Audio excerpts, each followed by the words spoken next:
स्वागत है दोस्तों आप लोगों का आपके अपने YouTube चैनल हिंदी मंथन पर। मैं रणंजय सिंह आप लोगों का तहे दिल से स्वागत, अभिनंदन और वंदन करता हूं। आज हम लोग हिंदी की क्लास के अंतर्गत जो हिंदी साहित्य पढ़ रहे हैं उस साहित्य के अंतर्गत हम लोग पढ़ेंगे गद्य साहित्य। क्या पढ़ेंगे? गद्य साहित्य। वास्तव में आदिकालीन जितनी रचनाएं थी उसमें अधिकांश रचनाएं जो थी वो पद्यात्मक शैली में लिखी गई थी, लेकिन आदिकाल में भी कुछ गद्यात्मक शैली में रचनाएं लिखी गई थी और जो रचनाएं गद्यात्मक शैली में लिखी गई उनको ही गद्य साहित्य के अंतर्गत रखा गया है। तो आइए हम देखते हैं कि आदिकाल में कौन कौन सी गद्य रचनाएं लिखी गई, उनका विस्तार से अध्ययन करते हैं। गद्य साहित्य।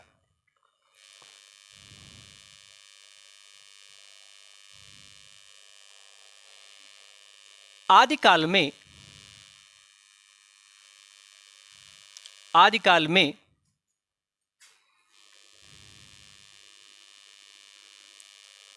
गद्य रूप में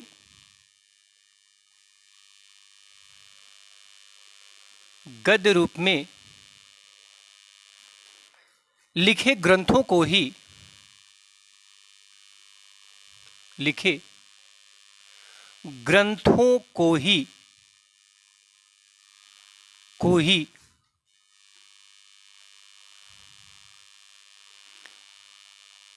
गद्य साहित्य की श्रेणी में रखा गया है। गद्य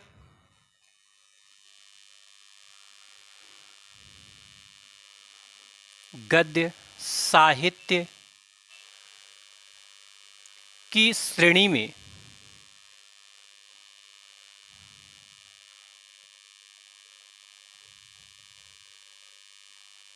रखा गया है।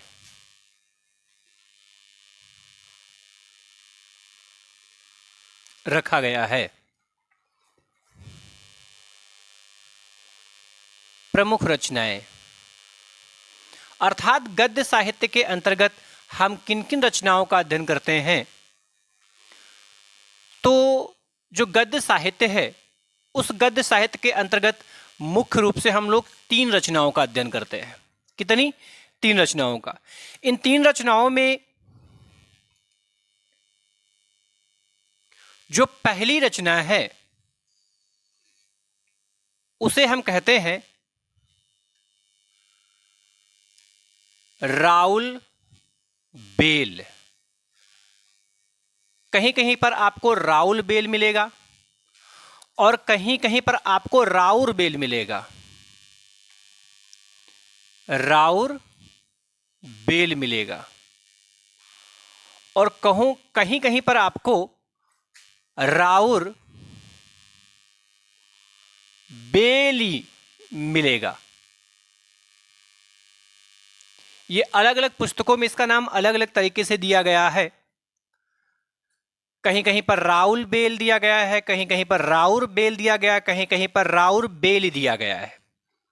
ये अलग अलग तरीके से आपको नाम मिलेंगे, लेकिन वास्तव में जो प्रामाणिकता सिद्ध हो पाई है वो राउल बेल पर हुई है। राउल बेल पर अधिकांश लोगों की प्रामाणिकता सिद्ध हुई है। इसमें जो दूसरी रचना है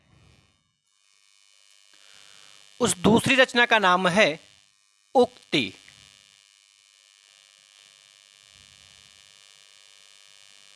व्यक्ति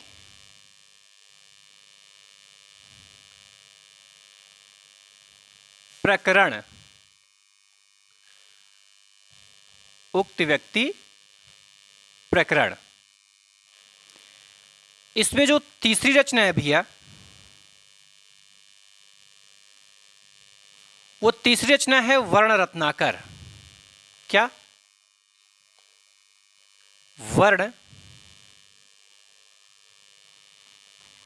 रत्नाकर। क्या भैया? वर्ण रत्नाकर है।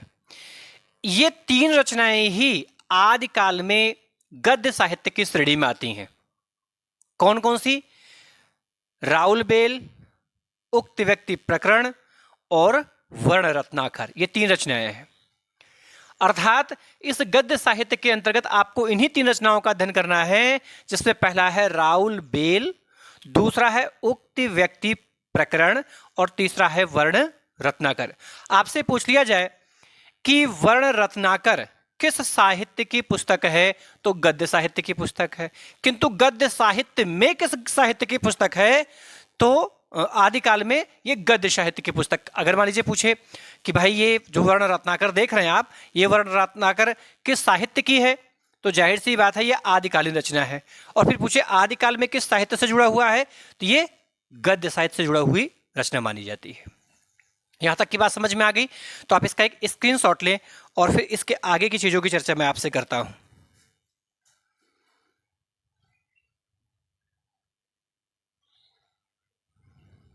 लिख लिया भैया आपने?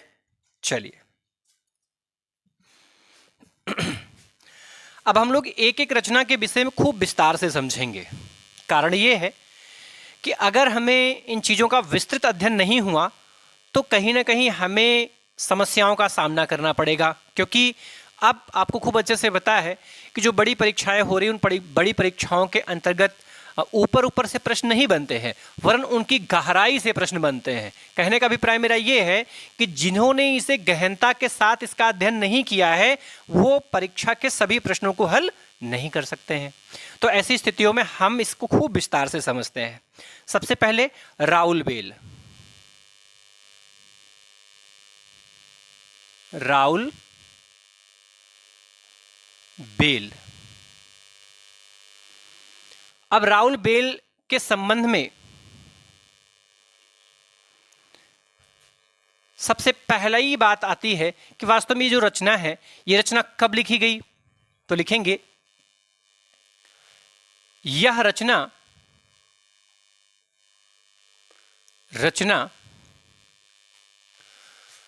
10वीं शताब्दी की रचना है।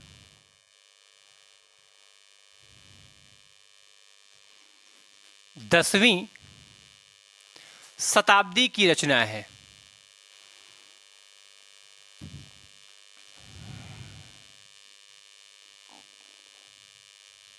कब की रचना भैया? 10वीं शताब्दी की रचना है। दूसरी महत्वपूर्ण बात, अगर पूछे कि इसके कवि कौन है, तो इसके कवि जो हैं वो रोडा कवि हैं। रोडा कवि हैं। कौन भैया? रोडा कवि हैं। अगर इसके भाषा की बात करें हम, भाषा, तो इसमें 7 भाषाओं का मिश्रण मिलता है। इस रचना में 7 बोलियों का मिश्रण मिलता है।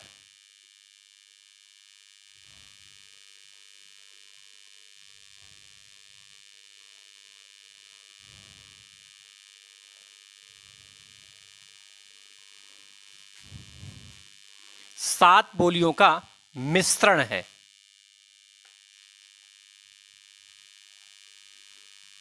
जिसमें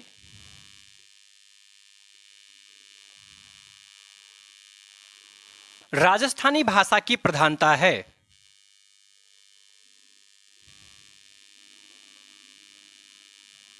जिसमें राजस्थानी भाषा की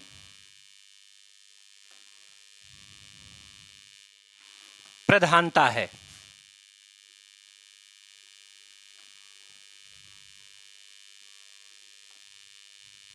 प्रधानता है।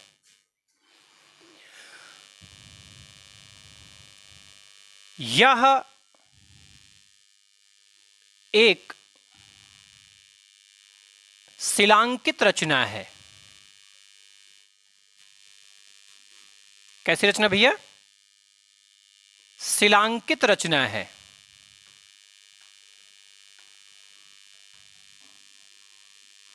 शिलांकित रचना मतलब शिलाओं पर अंकित, पत्थरों पर लिखी गई।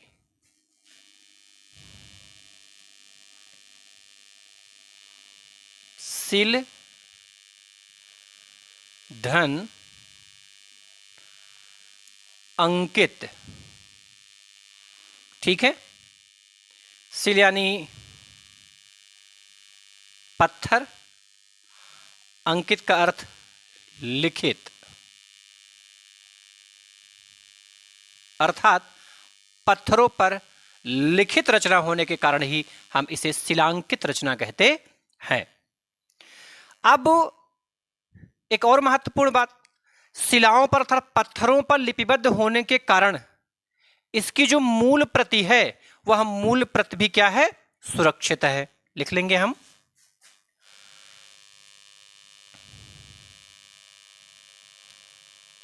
पत्थरों पर लिखित होने के कारण, लिखित होने के कारण, होने के कारण इसकी मूल प्रति सुरक्षित है।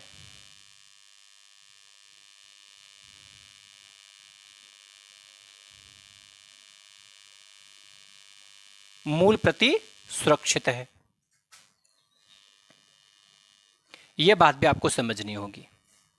ठीक है, अब आपसे पूछा जाए कि राउरबेल जो रचना है, ये राउरबेल रचना कब की लिखी गई है, तो भैया यह 10वीं शताब्दी की रचना है।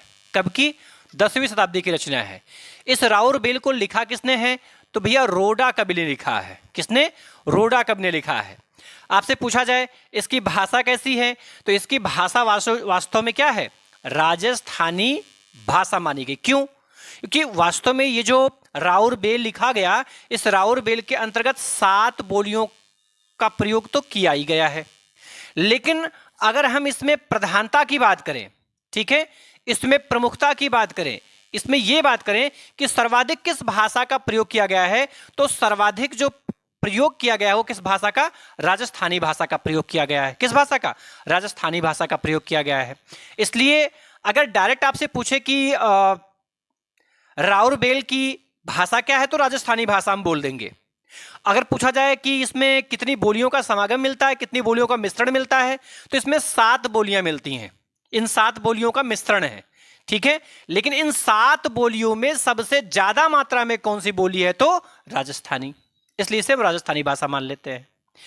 इसकी अगली विशेषता क्या है कि यह एक शिलांकित रचना है।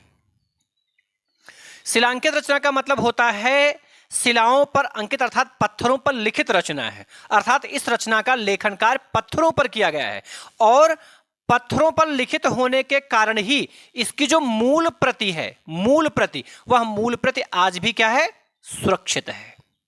आज भी क्या भैया, सुरक्षित है। बात समझ में आई? यहां तक की, यहां तक की बात समझ में आई तो आप इसका एक स्क्रीनशॉट लीजिए और फिर मैं आगे की चीजों की चर्चा आपसे करता हूं।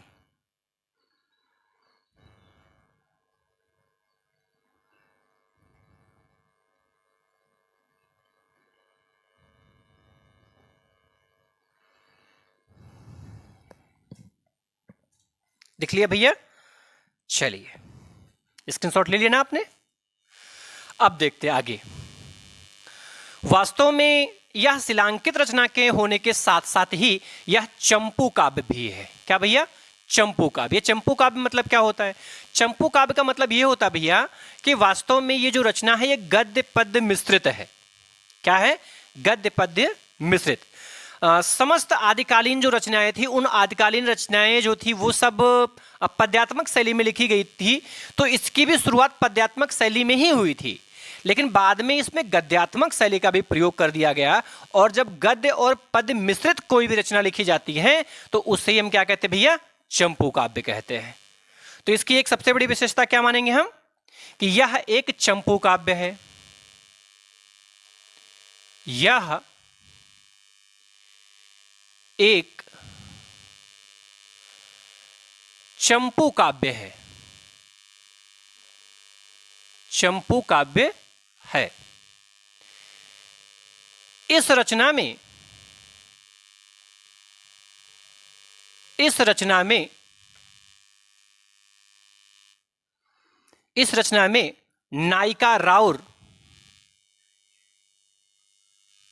नायिका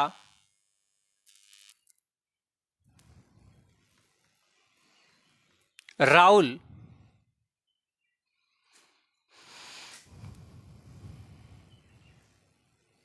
के नखशिख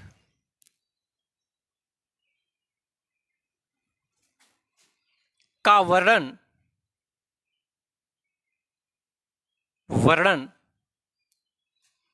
कवि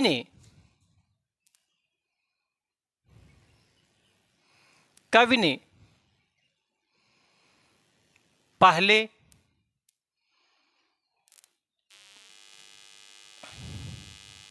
पद्य रूप में फिर गद्य रूप में किया।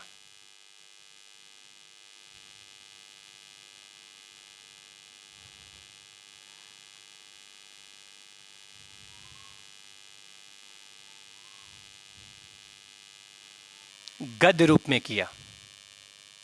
बात समझ में आया? वास्तव में यह कैसा काव्य है भैया? तो चंपू काव्य है। कैसा? चंपू काव्य है। चंपू काव्य का मतलब क्या होता है? चंपू काव्य का मतलब भैया जिस रचना में गद्य और पद्य दोनों का मिश्रण हो। तो आप देख पा रहे हैं कि इसमें जो राउर नायिका है, इस नायिका का जो चित्रण किया गया वो पहले किस रूप में किया गया? तो पहले वो पद्य के रूप में हुआ और पद्य के बाद में फिर गद्य रूप में हुआ, अर्थात दोनों ही रूपों में इसका चित्रण किया गया है। और एक ही पुस्तक में दो अलग अलग विधाओं का प्रयोग करते हुए इसका लेखन कार्य किया गया, इसलिए इसे हम क्या कहते हैं? चंपू काव्य। मैंने जब हिंदी साहित्य की शुरुआत की थी तो शुरुआत में ही मैंने आपको बताया चंपू काव्य किससे कहते हैं। चंपू काव्य का मतलब होता है गद्य पद्य मिश्रित रचना। क्या भैया? गद्य पद्य मिश्रित रचना। मिश्रित रचना जिसमें गद्य और पद्य दोनों ही रूपों का प्रयोग किया जाता है, उसे हम क्या कहते हैं भैया? चंपू काव्य कहते हैं। क्या कहते हैं भैया? चंपू काव्य कहते हैं।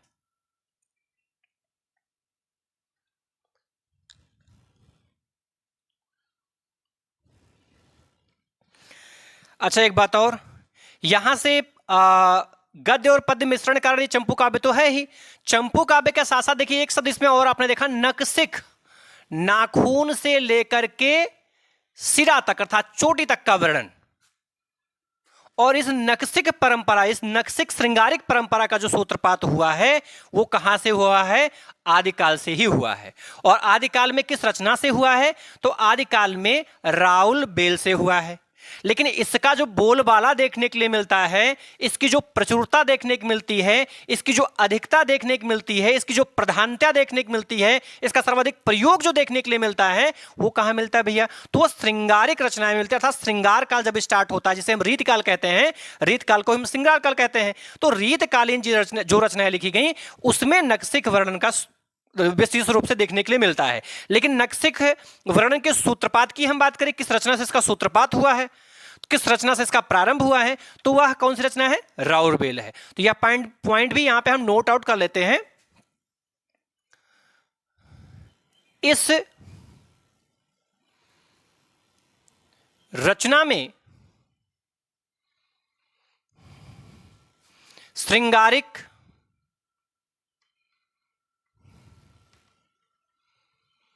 नखशिख सिख वर्णन का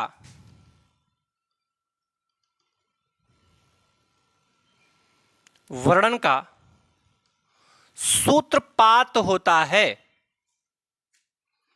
सूत्रपात होता है। बात समझ में आ गई? कहने का मतलब यह है कि अगर आपसे पूछ लिया जाए कि नखशिख परंपरा का सूत्रपात किस रचना से हुआ है, तो नखशिख वर्णन का सूत्रपात जो हुआ है वो राउल बेल रचना से ही माना जाता है। और इसके सूत्रधार कौन है? तो इसके सूत्रधार इस रचना के लेखक अर्थात रोडा कवि हैं। रोडा कवि ने ही हिंदी साहित्य जगत में नखशिख वर्णन का सूत्रपात किया है अपनी रचना राउल बेल के द्वारा। इसमें नक्सिक वर्णन किसका किया गया है? तो इस रचना की जो नायिका है, नायिका कौन है? राउल। इस राउल नायिका का ही नक्सिक वर्णन किया गया। नाखून से लेकर के चोटी तक का वर्णन, उठना बैठना, अर्थात स्त्रियों के उठने बैठने, चलने, सोने, जगने, जब सारी स्थितियों का चित्रण किसी काव्य के अंतर्गत कर दिया जाता है तो उसको ही हम क्या कहते हैं? नक्सिक वर्णन। और इसमें राउल के नक्सिक वर्णन को ही दर्शाया गया है। बात समझ में आ गई भैया? बात समझ में आई? तो चलिए, बहुत अच्छी बात है। आप इसका भी एक स्क्रीनशॉट लें और फिर आगे की चीजों की चर्चा हम लोग करते हैं।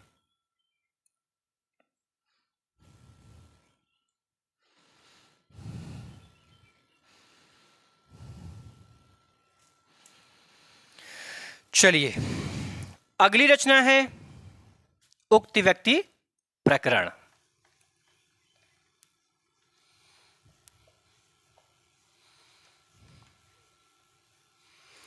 ये उक्त व्यक्ति प्रकरण जो रचना है, ये दामोदर शर्मा की रचना है और यह एक व्याकरण ग्रंथ है। कैसा ग्रंथ है भैया? व्याकरण ग्रंथ है। तो उस आदिकालीन समय में इस व्याकरण ग्रंथ के लिखने का कारण क्या रहा?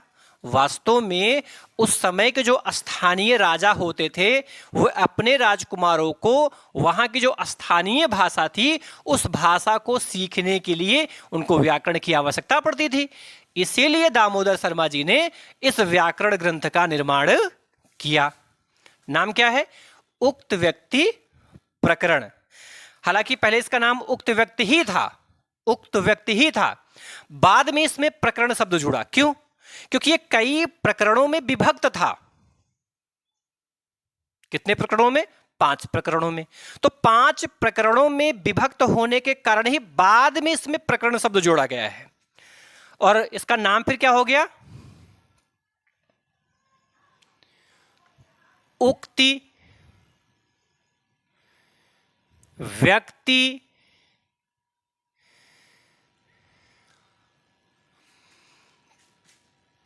प्रकरण। उक्त व्यक्ति प्रकरण।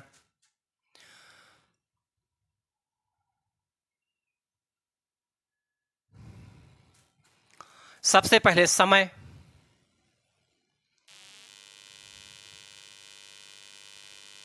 यह रचना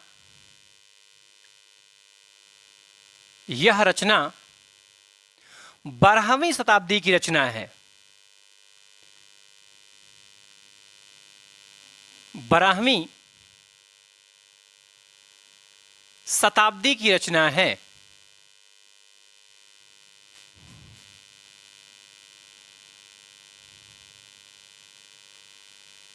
कब की रचना भैया?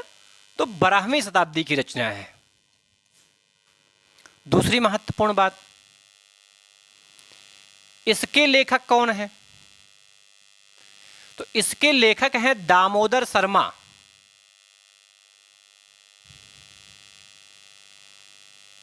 दामोदर शर्मा। चलिए, दामोदर शर्मा जी के विषय में जो ये दामोदर शब्द है बड़ा महत्वपूर्ण शब्द है, खास करके व्याकरण के दृष्टिकोण से। ठीक है, इसमें पहला ही प्रश्न मेरा आपके लिए यह है कि दामोदर शब्द किसका पर्यायवाची शब्द है? दामोदर शब्द किसका पर्यायवाची है?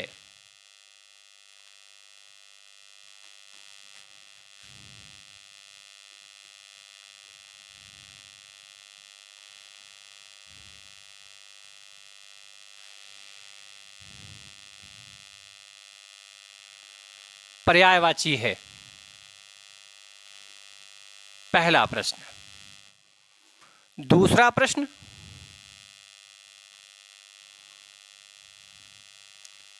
दामोदर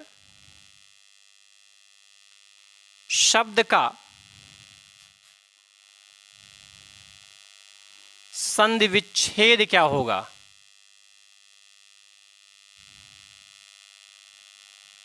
संधि विच्छेद क्या होगा? संधि विच्छेद बताना है। और दामोदर विच्छेदित पदों का अलग अलग अर्थ। दामोदर पदों का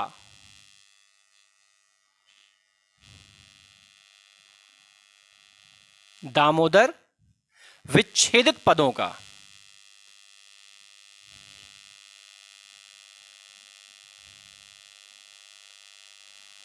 विच्छेदित पदों का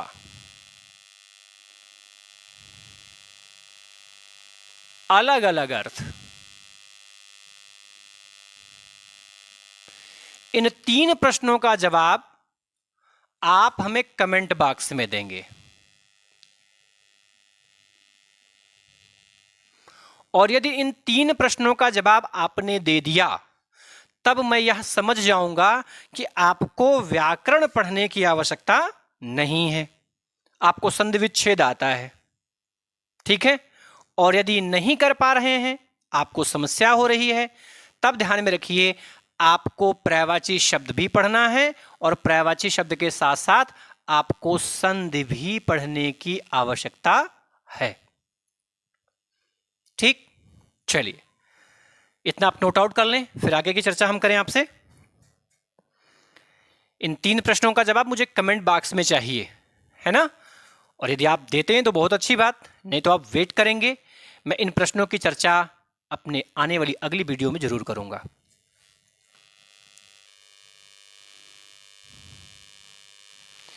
चलिए, आपसे पूछा जाए कि उक्त व्यक्ति प्रकरण जो रचना है, यह रचना कब लिखी गई? तो 12वीं शताब्दी में लिखी गई।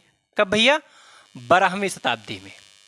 और रचना है किसकी? तो यह रचना है भैया दामोदर शर्मा की। किसकी? दामोदर शर्मा की रचना है। ठीक, अगली महत्वपूर्ण बात, पहले इस रचना का नाम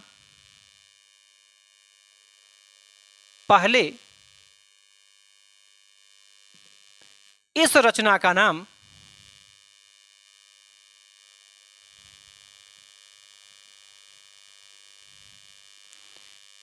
का नाम उक्त व्यक्ति था।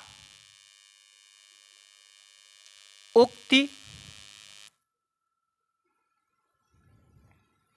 व्यक्ति था, किंतु बाद में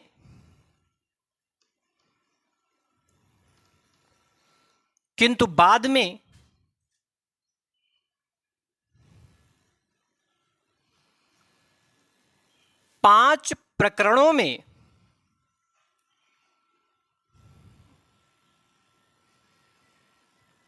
विभक्त होने के कारण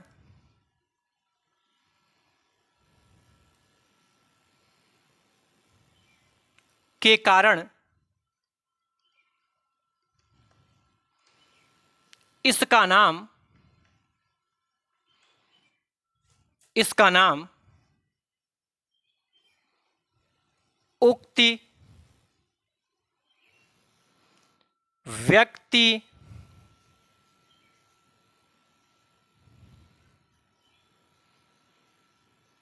प्रकरण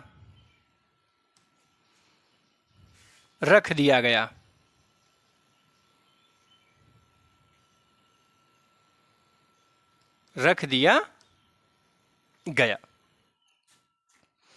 अगली महत्वपूर्ण बात, यह एक व्याकरण ग्रंथ है। यह एक व्याकरण ग्रंथ है। कैसा ग्रंथ है भैया? व्याकरण ग्रंथ है।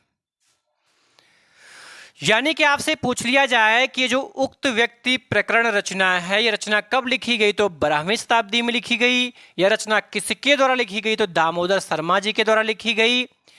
इस रचना का पहले नाम क्या था? तो पहले इसका नाम था उक्त व्यक्ति। क्या नाम था भैया?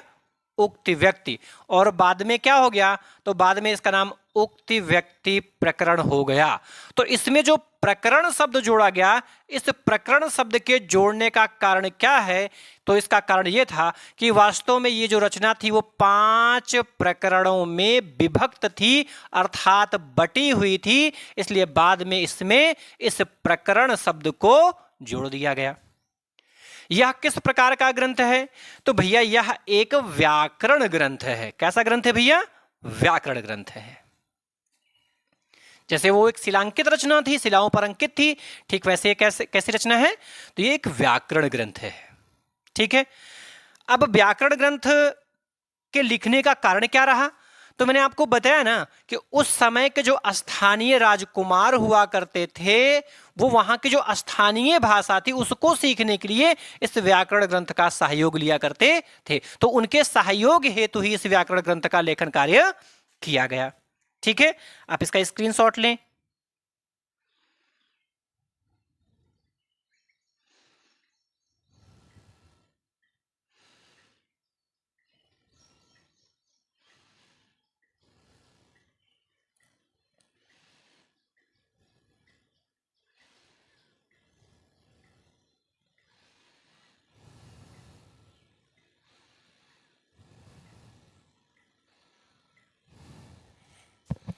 चलिए आगे देखते हैं।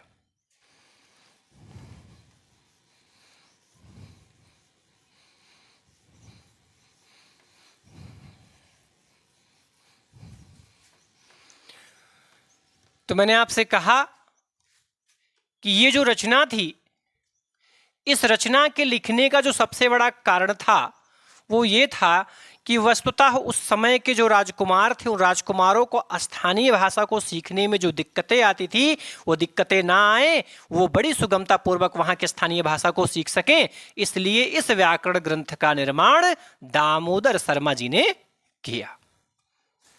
लिखेंगे,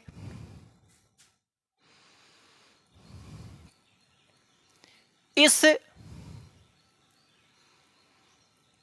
ग्रंथ का निर्माण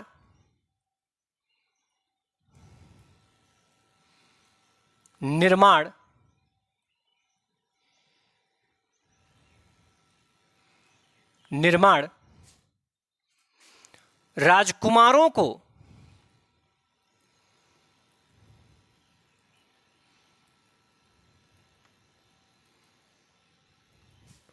स्थानीय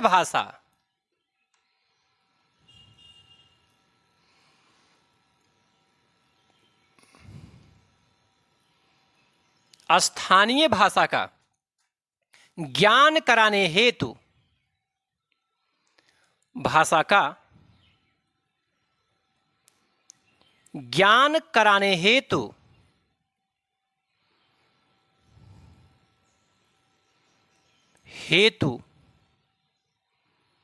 लेखन कार्य किया गया। लेखन कार्य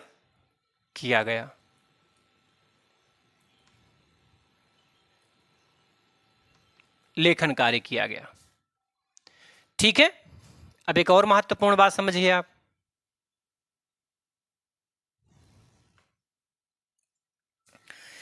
कि इसके लेखन कार्य का मुख्य कारण तो आपके समझ में आ ही गया।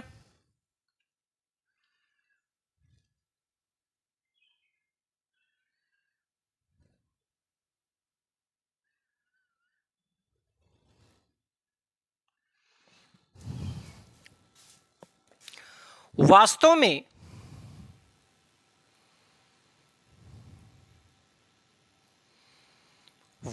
में दामोदर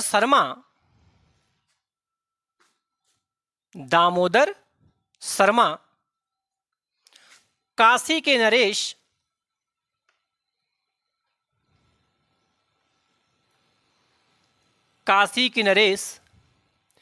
गोविंद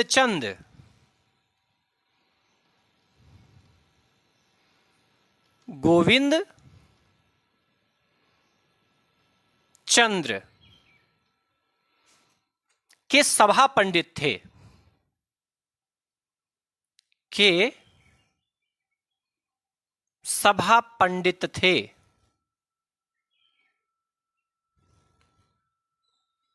सभा पंडित थे, ठीक है।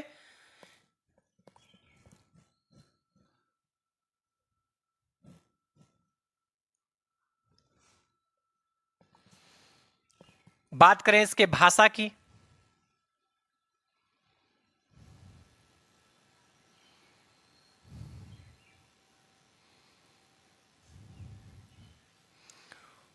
कोशली या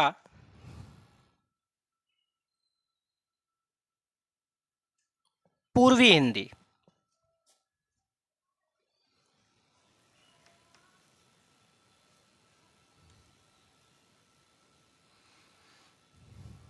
पूर्वी हिंदी थी, ठीक है।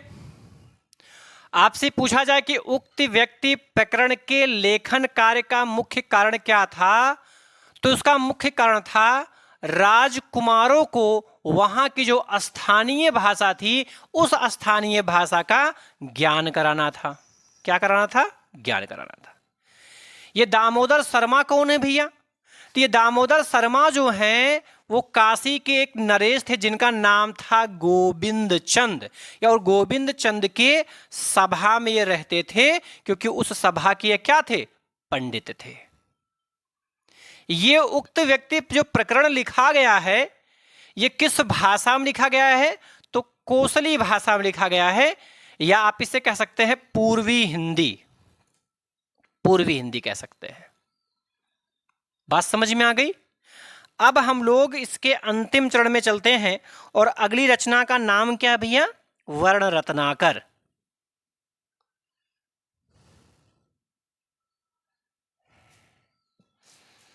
चलिए,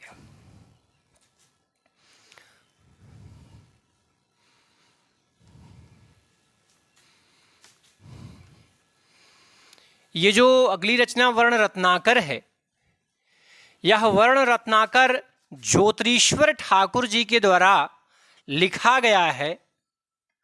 और लिखा कब गया है? तो 14वीं शताब्दी में लिखा गया है। किस भाषा में लिखा गया है?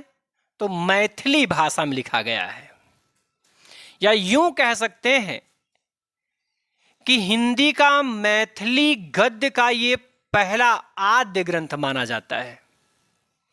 कौन सा? वर्ण रत्नाकर। और ये एक कोश ग्रंथ है। रचना का नाम वर्ण रत्नाकर। लेखक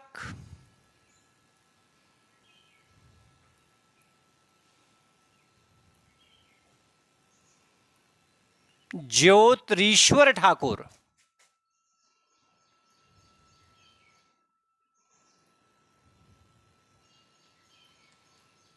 ज्योतिरीश्वर ठाकुर।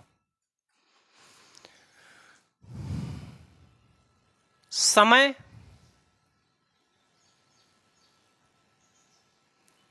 14वीं शताब्दी।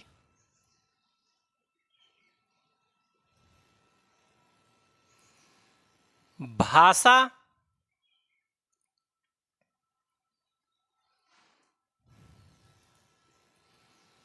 मैथिली।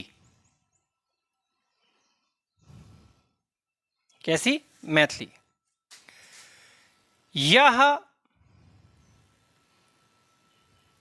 मैथिली हिंदी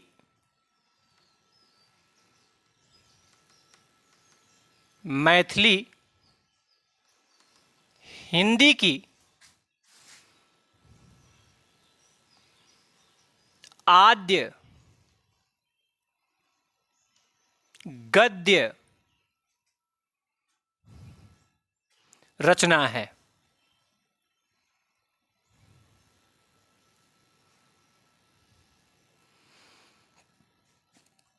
मतलब इसकी भाषा क्या है? मैथिली। और मैथिली अर्थात हिंदी भाषा के अंतर्गत जो मैथिली भाषा का प्रयोग किया गया है उसका जो सबसे पुराना रूप है, जो सबसे प्राचीन, आद्य माने क्या होता है? पुराना। आद्य माने क्या होता है? पुराना। क्या भैया? पुराना होता है।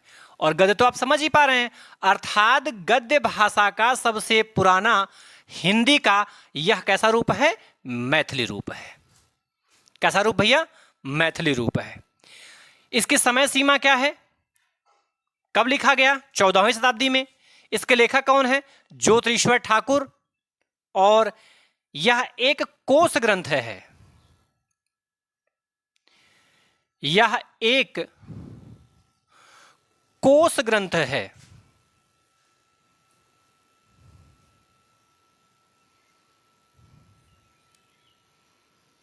कोश ग्रंथ है भैया। कैसा ग्रंथ है? तो यह एक कोश ग्रंथ है।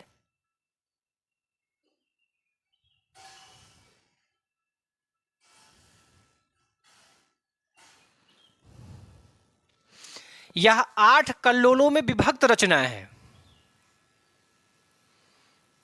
यह 8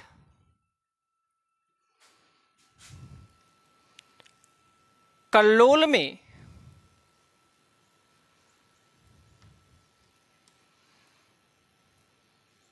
विभक्त रचना है।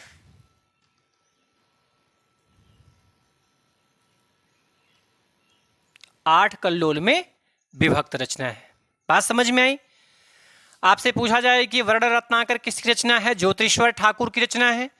कब लिखी गई? 14वीं शताब्दी में। भाषा इसकी क्या है? मैथिली। यह हिंदी की पहली आद्य गद्य भाषा में लिखा गया ग्रंथ है। यह एक कैसा ग्रंथ है? तो यह एक कोश ग्रंथ है। यह कितने कल्लोलों में विभक्त है? तो यह 8 कल्लोलों में विभक्त रचना है। बात समझ में आ गई भैया? तो यहां पर आपका जो ये गद्य साहित्य है ये समाप्त होता है।